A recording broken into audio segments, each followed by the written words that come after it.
Assalamualaikum warahmatullahi wabarakatuh. Alhamdulillahirabbil alamin wa bihi nasta'in wa ala umuri dunya waddin. Wassalatu wassalamu ala asrofil anbiya'i wal mursalin sayyidina wa maulana Muhammadin wa ala alihi wa sahbihi ajmain, amma ba'd. Segala puji bagi Allah Subhanahu wa Ta'ala. Semoga sholawat dan salam senantiasa kita curahkan kepada junjungan kita Nabi Agung Muhammad Sallallahu Alaihi Wasallam yang selalu kita nantikan syafaatnya di yaumul kiamah nanti. Amin Allahumma amin. Hadirin yang berbahagia, pada kesempatan kali ini saya ingin berwasiat kepada diri saya sendiri dan kepada hadirin semuanya.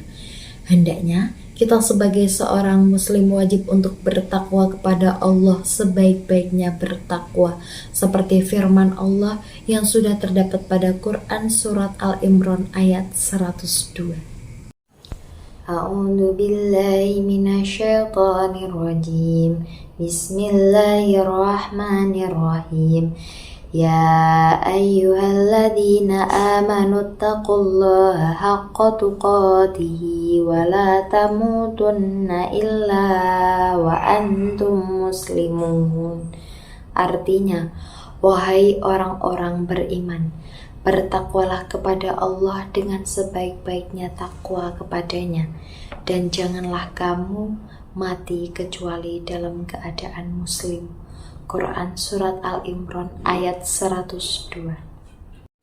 Hadirin yang dirahmati oleh Allah Subhanahu wa Ta'ala, salah satu takdirnya nantinya pasti akan dirasakan oleh seluruh makhluk hidup di muka bumi ini adalah kematian.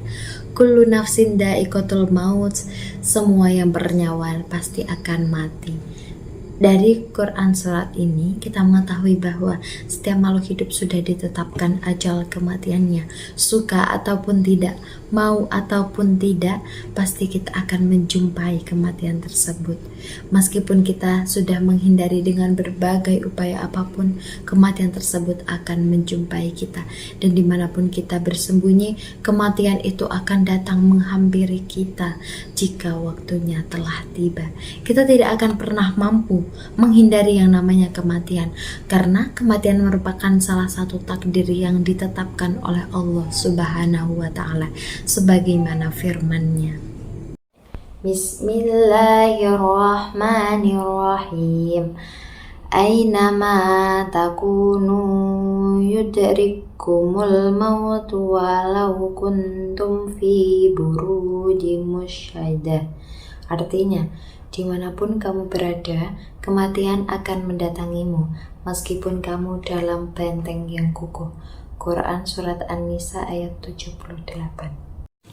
Namun anehnya para hadirin, beberapa banyak dari antara kita sering melalaikan salah satu takdir ini. Mereka terlalu sering memikirkan bagaimana mereka hidup layak di dunia nyata, padahal kehidupan mereka adalah kehidupan nyata di akhirat.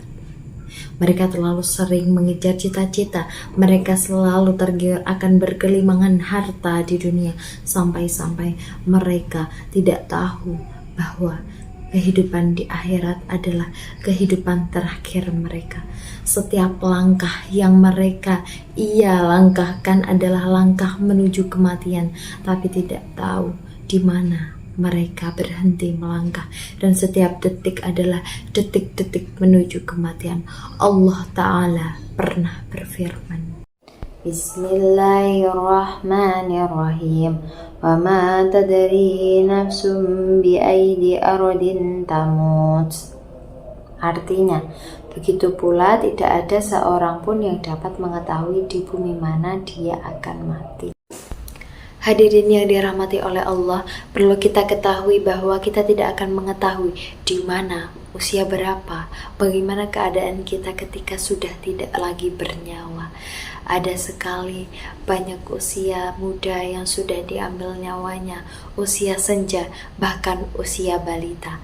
Kita sebagai umat muslim hanya bisa berdoa, hanya bisa berpasrah diri ketika kematian sudah menghampiri kita. Kematian bukanlah hal yang menyeramkan karena merupakan sebuah ketetapan. kita sebagai umat muslim hanya dituntut untuk bertakwa kepada Tuhan Yang Maha Esa agar kematian kita bisa diperlancarkan oleh Allah Subhanahu wa Ta'ala. Cepat atau lambat, lama ataupun tidak, kematian pasti akan menghambat. Hadirin yang dirahmati oleh Allah, dari materi yang sudah saya sampaikan tadi atau ceramah yang sudah saya berikan tadi dapat diambil kesimpulan bahwa kehidupan kita tidak akan selamanya abadi di dunia, tetapi kehidupan yang sebenarnya adalah kehidupan di akhirat. Dan salah satu cara untuk kita hidup di akhirat adalah tenang dengan cara memberikan amalan-amalan kita, mengamalkan amalan-amalan kita di dunia nyata, yakni dengan cara bercocok tanam, menanam sebuah benih-benih kebaikan yang nantinya ketika di akhirat bisa kita panen. Benih-benih kebaikan tersebut menjadi sebuah pahala-pahala yang berlipat-lipat ganda. Sedangkan kita ketika di dunia bercocok tanam hal yang buruk, maka ketika kita di akhirat adalah hasil yang kita panen merupakan sebuah amalan-amalan buruk atau dosa-dosa yang besar. Na'udzubillah min zalik ya teman-teman semuanya. Terima kasih untuk yang sudah menyaksikan, yang sudah mendengarkan. Semoga ilmu yang saya sampaikan dapat bermanfaat. Kurang lebihnya saya mohon maaf sebagai penceramah kali ini.